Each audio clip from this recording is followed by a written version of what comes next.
Alright, this video is going to be very fast. Basically, we're going to show you how to send an email with PHP with an attachment. Now keep in mind, for Windows users, this probably won't work for you. You'll have to post it to your server first, because this will only work if Mail works, and Mail's only going to work on Unix servers, and Mac runs on Unix, unless you have something else in your Windows box that lets you do it. Okay? So first thing we need is an HTML form, which looks something like this. Yeah. Okay, HTML form.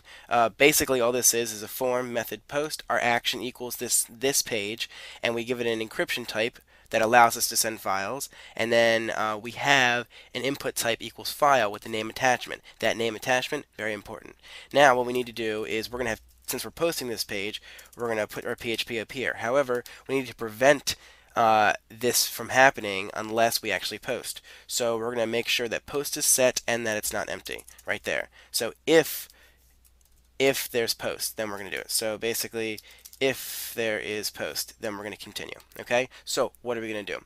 Well, next thing we have to do is if there is an attachment. Okay, so to check if there's an attachment, to get the file, it's in the underscore files array, and the first index of the array is the name of the file, which we called attachment. Remember that? Attachment.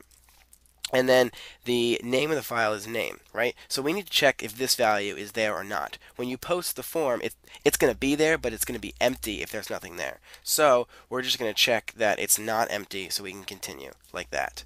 Okay? And if it is empty, then we're just going to do echo no file posted, right?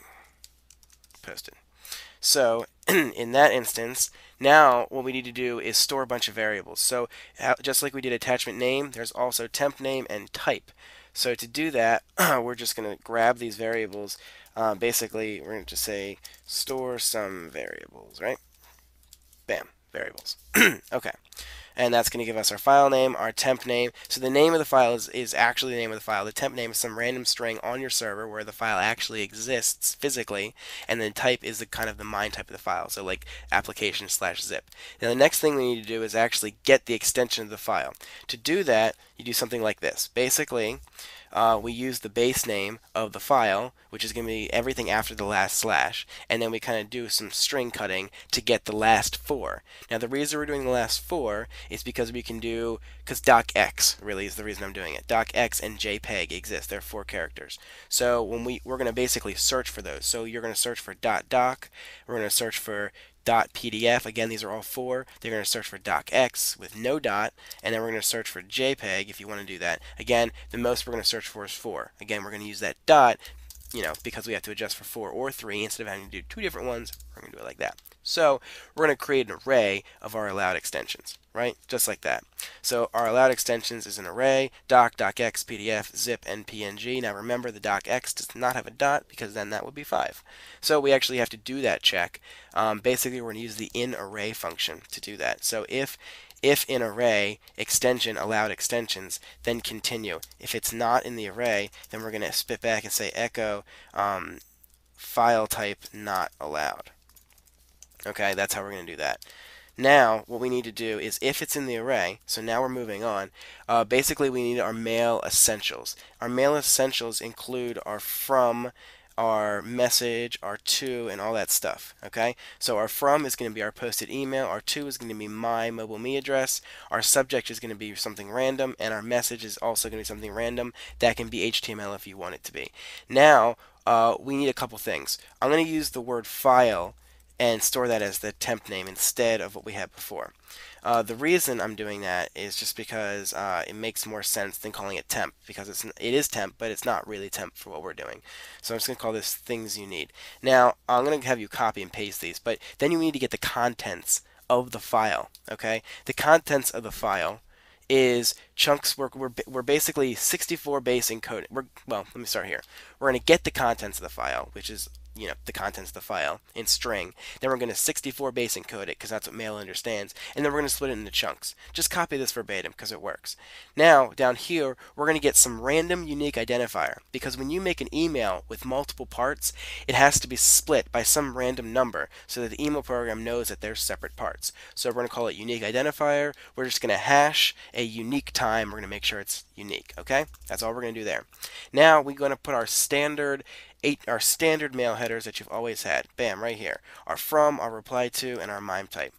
Now the bigger part is that we're going to declare outright that we're going to have multiple parts, just like this. So now we're saying, okay, we're going to have multiple parts of this email. So we're going to go to our content type multi-part mixed, and our boundary is going to be that UID, our unique identifier. Basically, what I'm saying is you need a boundary for each type. We're going to have two parts in this message. We're going to have a plain text and an attachment. So let's do the plain text part. This one's pretty simple, and you've probably seen this before if you've done HTML email. Again, we're doing this in the header. So we're going to start with our unique identifier. Our content type is going to be plain. Our encoding is going to be 7-bit, which is perfect for text, and then our following that, it's going to be our message. Again, our message is in plain text. If you're doing HTML, you need to have HTML headers. Now the file attachment part. Let me paste this in and then I'll explain it. The attachment part, again, starts with our unique identifier, our boundary. Are going to set our content type equal to that file type that we got from the post. Our name is going to be the file name that we got from the post. Okay, so we're just using those.